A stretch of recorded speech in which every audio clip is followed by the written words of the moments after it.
सूचना केवल हमारे विचार हैं, वित्तीय सलाह नहीं। निर्णय लेने से पहले खुद शोध करें। किसी भी लाभ या हानि के लिए हम उत्तरदायी नहीं हैं।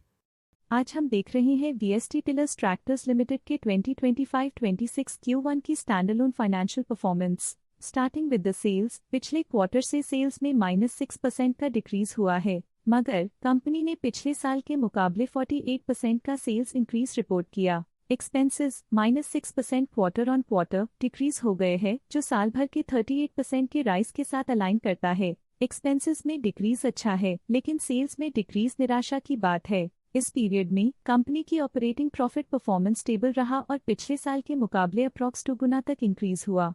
Quarter on quarter around -7% decrease हुआ है। Operating profit margin OPM annual basis पे 6% से इंक्रीज हुआ है और पिछले क्वार्टर के कंपैरिजन में -0% से डिक्रीज हुआ है। एक्सेप्शनल आइटम्स को ऐड करके अदर इनकम पिछले क्वार्टर के कंपैरिजन में लगभग 29 गुना बढ़ गई, बावजूद इसके ईयरली ग्रोथ 21.5% हुई है। इंटरेस्ट एक्सपेंसेस पिछले क्वार्टर से -7.5% डाउन हुआ, लेकिन ईयर ओवर ईयर डिक्रीज -25.5% हुआ है। डिप्रिशिएशन कॉस्ट में 0% का क्लाइम देखने को मिला और ईयरली बेसिस पे 2.5% का इंक्रीज देखा गया। प्रॉफिट बिफोर टैक्स एनुअली 102.5% बढ़ा, लेकिन प्रीसीडिंग क्वार्टर से 73% बढ़ा है। इस साल कंपनी ने 18% टैक्स पे किया और क्वार्टरली कंपनी ने 21% टैक्स पे किया है। नेट प्रॉफिट ने ईयर ऑन ईयर 95% का इंक्रीज दिखाया, लेकिन लास्ट क्वार्टर से 78.5% का इंक्रीज हुआ है। इस क्वार्टर में कंपनी का परफॉर्मेंस काफी अच्छा रहा।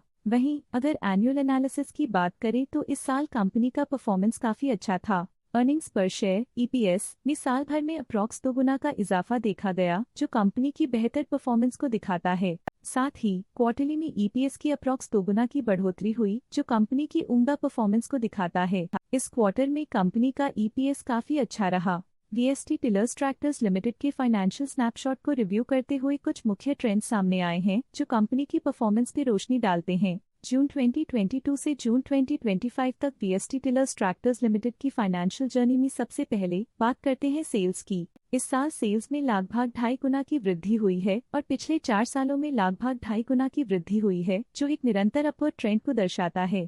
पिछले साल की गिरावट के बाद इस साल सेल्स फिर से बढ़ना शुरू हुई है, जो सफल रिकवरी स्ट्रैटेजी को दर्शाता है। अब बात करते हैं एक्सपेंसेस की। इस साल एक्सपेंसेस लगभग 2.5 गुना बढ़े हैं और 4 सालों में लगभग 2.5 गुना का इजाफा हुआ है। इस साल हालांकि एक्सपेंसेस सेल्स से थोड़ा ज्यादा बढ़े हैं, मगर ग्रोथ रेट्स का करीब होना स्टेडी ऑपरेशनल कॉस्ट को दर्शाता है। ऑपरेटिंग प्रॉफिट का सफर स्टेडली ऊपर चढ़ रहा है। इस साल लगभग 2 गुना की बढ़ोतरी के साथ और पिछले 4 सालों में लगभग 1.5 गुना का नोटिसेबल राइज हुआ है।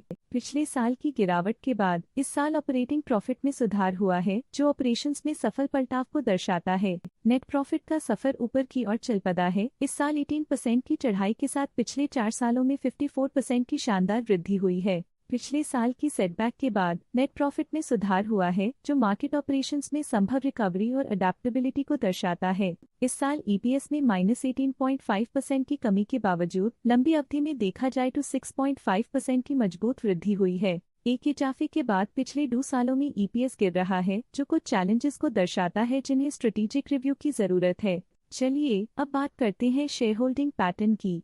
टिलर्स ट्रैक्टर्स की शेयर होल्डिंग रिपोर्ट्स कुछ इस प्रकार की हैं, जो अननोन 2025 के तक चलता है। ये रिपोर्ट कंपनी के शेयर्स की डिटेल्ड जानकारी देता है, जिसमें promoters, promoter groups, foreign investors, public investors और सरकारी एंटिटीज शामिल हैं। प्रमोटर्स शेयर होल्डिंग 2025 के में 55.63% से 2025 के में 55.61% तक डिक्रीज हो गया। ये डिक्रीज दिखाता है कि इस टाइम पीरियड में कंपनी पे प्रमोटर्स का कंट्रोल कमजोर हुआ है। पब्लिक द्वारा हेल्ड शेयर्स का परसेंटेज 21.17% से इंक्रीज होकर 2025 के में 21.26% तक का इंक्रीज से देखा गया। ये चेंजेस स्टेट है कि पब्लिक की इन्वेस्टमेंट कंपनी में क्वार्टर टू क्वार्टर इंक्रीज हुई है। जब कंपनी के शेयर्स का अधिकतम हिस्सा प्रमोटर्स, FII, DII या गवर्नमेंट के पास होता है, तब ये माना जाता है कि कंपनी मजबूत हाथों में है, जो स्थिरता और मजबूत समर्थन को दर्शाता है और इस मार्केट की स्थिरता बनी रहती है। DII डोमेस्टिक इंस्टीट्यूशनल इन्वेस्टर्स ने अपना शेयर होल्डिंग 2025 में 20.72% से 2025 में 21.72% तक इंक्रीज किया। ये बताता है कि डोमेस्टिक इंस्टीट्यूशंस ने कंपनी में अपना इंटरेस्ट 1% तक इंक्रीज किया है। फॉरेन इंस्टीट्यूशनल इन्वेस्टर्स की शेयर होल्डिंग में थोड़ा डिक्रीज आया 2025 के से 2025 के में, जो दिखाता है कि फॉरेन इंस्टीट्यूशंस ने अपने स्टेक को क्वार्टर टू क्वार्टर -1.07 से डिक्रीज किया है, जिसे पता चलता है कि उन्होंने अपनी इन्वेस्टमेंट्स को पुल बैक किया है। ये था कंपनी का current share holding pattern.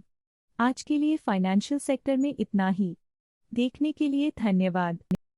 Stock latest news update के लिए चैनल को सब्सक्राइब करें और वीडियो को लाइक एंड शेयर करें।